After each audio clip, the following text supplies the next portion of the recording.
Hello and welcome to sovereignrpg. I am Sovereign. Today we're going to be talking about DUNE Awakening. Now I've had 200 hours in this game so far and I'm still playing it religiously. But I wanted to give my thoughts on what we have so far and what the game kind of has given me in terms of experience and in terms of what I liked and what I disliked about the game. We're going to be trying to do it in a more structured sense. I'm no good at structure. I kind of just go off and talk about random stuff in different directions, so please bear with me. I've got some notes written down, so hopefully we keep on target. Remember, if you do enjoy my content, make sure to like the video and make sure to subscribe for all of your survival gaming goodness. Let's crack on. So we're going to be doing this in a kind of an early game, mid game, end game kind of thing, where we talk about the combat, we talk about the skills, we talk about the progression, how long it takes to grind in the different areas of the game, because I believe that is the best way of actually talking about it, because it feels so different in each stage of the game. So starting off with the early game, I'm actually really impressed with what they did here. The way that it teaches you how to do the different mechanics, all the different things while you're doing the story progression and stuff like that, where it teaches you all the different aspects of living on Arrakis. I think they did that really well. The combat feels pretty good. The different types of weapons all feel like they can be utilized in a very effective way. Gathering resources and the different types of things that you have to get at the early game actually feels like you're progressing at a steady pace. Going through the different parts of the storyline actually felt like you were moving through the story at a good pace, at a good way of running through it. The kind of learn by doing approach where the environment itself kind of teaches you the mechanics. For example, having to build a base, then build a bike, then get across the land, and then teaching you how to get rid of a base and then build a new base on the other side where you get the next area of different kinds of materials and stuff and resources you have to gather. It's all done really well. The process of crafting early tools, establishing a foothold, it's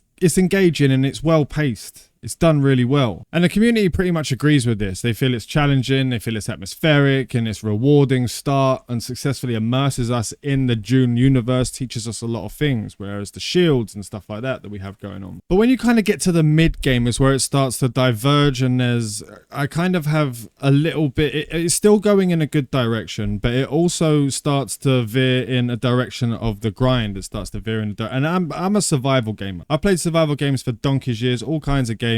I've made loads of videos on the channel teaching and doing let's plays and progress updates of all the different survival games that I've always played, so I'm not adverse to a grind. But in the mid game it kind of revolves around expanding your base to a level. You start bringing in water, you start to do iron and steel, and you get to those sort of levels. And in the mid game it kind of the gather, craft, research, repeat loop, the core gameplay loop becomes much more pronounced in these moments. The resource requirements ramp up significantly at this point, and it leads to quite a substantial grind. Now, fans of survival games like myself, we're more accepting of this. We're more accepting of the fact that the grind is real and we jump in and we just crack on and we get to what we're doing. In fact, most of the time we actually really enjoy this. But I can see how it would be really detrimental to the longevity of a game as a whole when a lot of MMO players aren't used to that kind of grind unless you've been doing it for 20-30 years. A lot of the newer MMOs these days are all about getting in, getting stuff and getting done. Now, a lot of people may or may not agree with the fact to keep longevity of a game, can't even speak English at the moment, you kind of have to make the standards, the core of what you need to do, not as grindy as if and make it more rewarding if the players do want to grind. It feels like they kind of spent most of their time in the early game, and then when they got to mid game it kind of just jumped up too dramatically, at least for the general population of the game. The combat in the mid game still feels really good. There's still not too many issues. There's still, if you go out to grab the unique recipes, the schematics to make your unique weapons, make your unique armor, you can kind of get it to the point where it's still as easy as the early game when it comes to combat. And there's still a bit where for those of us that do grind and those of us that don't want to grind or don't have as much time to grind, fall back a little bit on the weapons and armor. So as they're going through the storyline, it starts to slow down quite significantly at this point. You start to hit way less. It takes more hits to do anything. It takes 3 or 4 heavy hits through the shield. And I kind of really like the shield mechanic, while it is really true to the DUNE universe, the slow blades and the actually being able to hit through shields with a slow, heavy attack becomes way more pronounced at this moment in time. And if you're a person that doesn't like melee, and prefers more long-range gun-type combat. This is where it starts to diverge, and you can see how much stronger melee is at this point. So melee, you can keep your shield up 100% of the time, even when you're doing slow, heavy attacks and stuff like that. So you're always going to be having your shield up, able to protect your HP from taking damage. Now, if you're doing ranged attacks at this point, you'll come out of your shield every time you fire a weapon. So when that weapon is fired, then your shield comes down and you can be hit. And if there is, which is the general makeup of the areas where you're fighting, there are actually quite a lot of mobs of enemies and they're firing from all different directions. And you start to see snipers, you start to see the heavy units, and there's a lot more moments where you can be downed. And it's where I started to actually get downed quite a bit until I started grinding out the unique schematics where I hit a lot harder, so I could start to one hit, two hit a lot of the enemies, two hit the heavy ones, one hit any of the melee guys when I do the slow blade through their shield. But I really wanted to play a long distance sniping class. Now the long distance sniping class, while it can work, I'm not saying it can't work, I'm not saying it's not strong, but when you're sniping someone from a far distance and you get a clean headshot and you have to clear between 7 to 8, 9, 10 shots just to break the shield on an enemy unit. And by then, if you're not like using elevation to abuse the AI not being able to run around it and stuff and keeping them at distance, they're all going to be swarming on top of you. Every time that they do a swing, you're going to get pulled out of the being able to shoot. And then if you're shooting and they get too close, and there are abilities you can use, and it can be a complete skill issue for the most part on my side, because I'm not the best in a melee situation.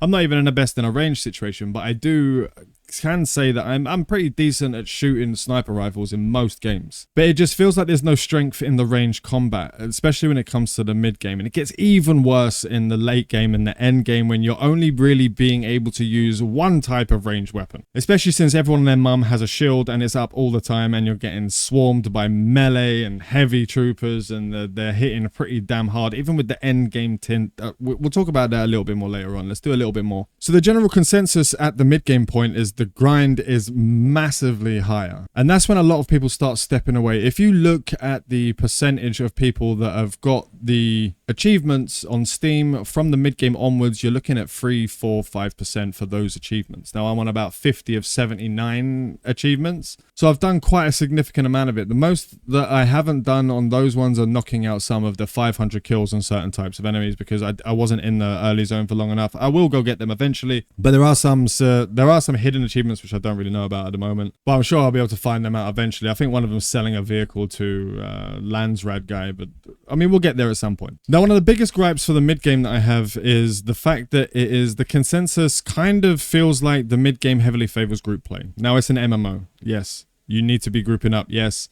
There also needs to be some access for more solo players. Now, the solo play is completely possible. Again, if you grind out all those unique stuff, you can run through and you can kill a lot of stuff. But you kind of feel like you're playing as a scavenger and not really a hunter, in the way that it takes way more time and caution to get through certain areas. You have to, for instance, when I was playing my sniper build, I was standing on top of the mountains and I was sniping all of the people that didn't have shields away.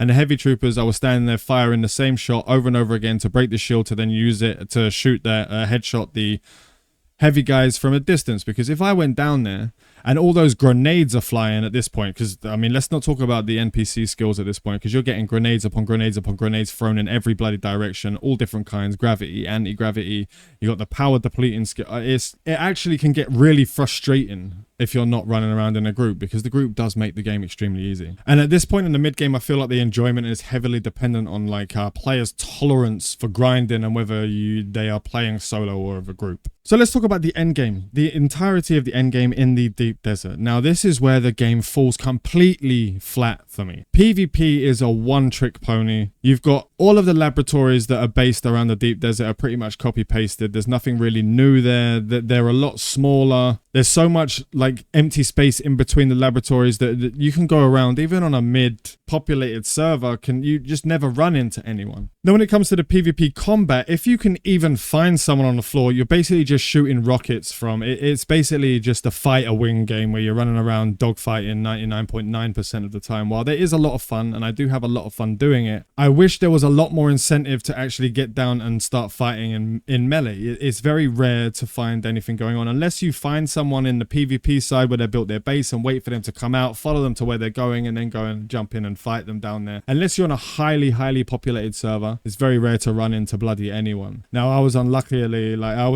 enough to actually pick a server that ended up with low to mid population, so it kind of killed the end game a lot for me on the official servers because I'm not running into anyone. And when I do run into someone, it's one person and he's got an assault on a ornithopter and he's got no missiles, and it kind of feels like I'm just kicking puppies. Now, the faction guild warfare is the sort of the core of the end game, and the conflict is over the spice, the territory, and kind of what they deem as the political power. Now, the bigger guilds will always get the top ranking stuff, so they'll be able to decide what's going on. And on my server, for example, there is 8 guilds on Atreides and 1 guild on Harkonnen. So Harkonnen, if you chose to be Harkonnen, you are never basically going to get any of the bonuses from the Landsraad on a weekly basis. We've won it every time by a massive landslide, and Harkonnen hasn't even got a single point at all across the board. So then the people that are on Harkonnen then turn around and betray the Harkonnen and join the Atreides, and then there's just everyone in Atreides. Now, Atreides can fight other Atreides, but it kind of beats the point of having the 2 factions, and I really wish they did that in a different way. Like, I really wish they did the way if you chose Harkonnen, you stay Harkonnen. If you choose Atreides, you stay Atreides. What they've done is allowing for one time to betray the faction that you're in,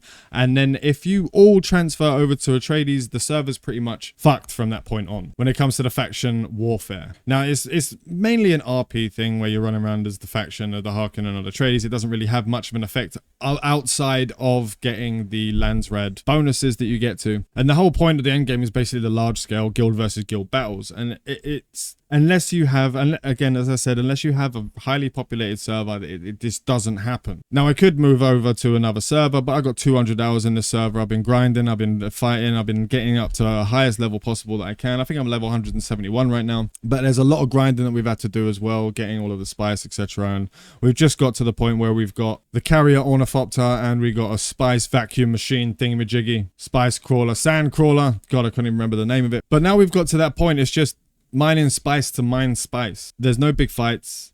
There's nothing going on. Again, because I was unlucky enough to pick one of the lower pop servers. Now, I could go over to a higher pop server with our guild. Then we are so far behind on the resources that it's just going to be a mess trying to really, I mean, it could be done. We could do it. I don't know what I'm saying.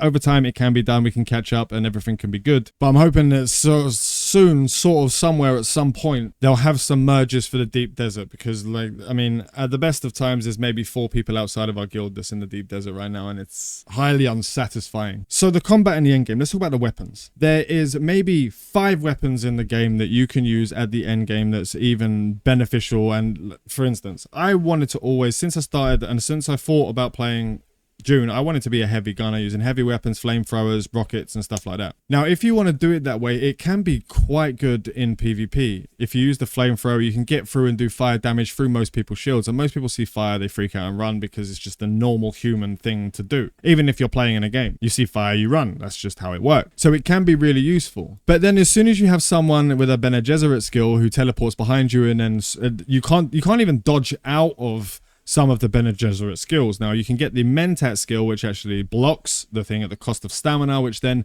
it doesn't really, like, if it uses the stamina, it uses the last bit of stamina, then you can't dodge out the way of a, it's like melee is highly favorable in endgame PvP. That's, again, if you ever get to endgame PvP on foot, because everyone's just blowing each other up in planes. And then if they don't, I mean, they only just got rid of the fact that you could crush people with ornithopters, which is a mad one. But then you've got other weapons. So you got the sniper rifle, which you can use some of the sniper rifles. The triple shot 5-finger sniper rifle is actually really good. Now, in PvE, it's okay to run around as a heavy gunner. We'll use that as my example because that's what I want us to do. But it's actually much easier. As you've seen in most of the footage in the background of this video is me running around in a Bene Gesserit with a penetrator shotgun, which is the tier 6 shotgun, plus a tier 6 knife, which is the replica pseudo knife, replica pulse knife, one of the two. And if you're running around and you teleport behind the PvE enemies and you just stab and you stab twice, most things are going to die. The heavy gunners take 3 or 4 stabs, but then you use the Bene Gesserit skills that put stop and compel and those sort of things, and they're much more powerful than, for instance, in PvE, throwing the grenades. So if you have the grenades, you can bring people into one spot, but you're not doing enough damage through shields while you're completely unshielded, holding down firing.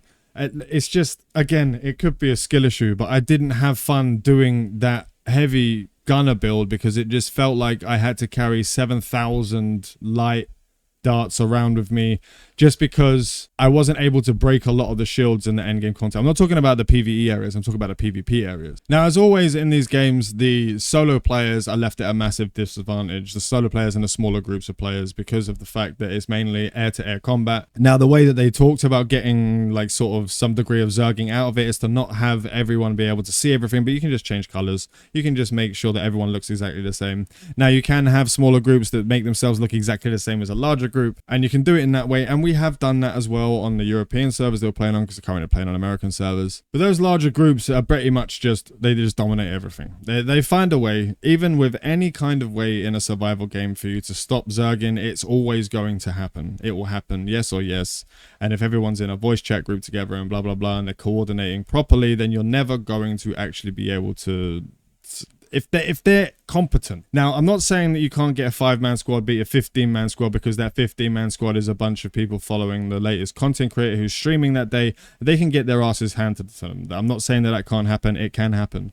But if you have an actual dedicated PvP guild that actually do it properly, you're never going to win. It's just not something that you can do. Now, I was going to complain about the entirety of being able to just respawn instantly back into the fight, but they did fix that, so hats off to them for that. There is a 1-minute cooldown now. So you can have little bits of air in between, rather than constantly, if you kill one, it just comes back by the time you kill the second one, and it's just recycling the PvP over and over again. Sometimes those fights lasted 45 minutes. It was whoever's armor and shields and power packs broke first were the ones who lost. Now, once you get to everything you need, you got all the gear that you need and stuff like that, then there is nothing you can actually do in the game. There's nothing left to do except for PvP. And if you don't like dogfighting, and you don't like melee combat, and you don't like a lot, that there's so much of the game that is stuck behind. They really need to look at the balancing of the weapon types. Melee's just too damn strong.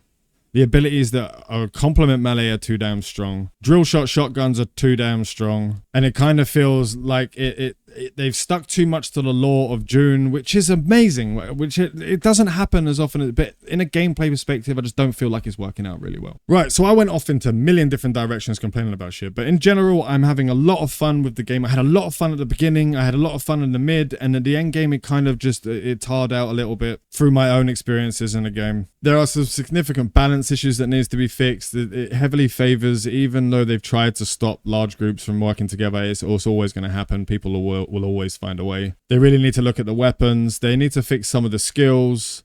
It just feels too powerful to be able to just stop someone in their tracks every 15 seconds and have 3 abilities that does that same thing, where you can compel, you can stop, and you can teleport with Weird and Way. They really need to look at the balancing of the weapons. There needs to be more ways that you're not stuck just by using a shotgun if you want to use a ranged weapon, and if you want to just literally murder everyone, then just use a melee weapon. Like, the PvP at the end just doesn't feel that fun to me. Right, and that's all we have today. Hopefully you managed to get through the entirety of the video of me just randomly going on about stuff. Let me know down below what your thoughts are, if you agree with some things, if you disagree with them, if you like it, if you don't, dislike. Make sure to subscribe for all your survival gamer goodness. Fly safe and avoid local chat scams.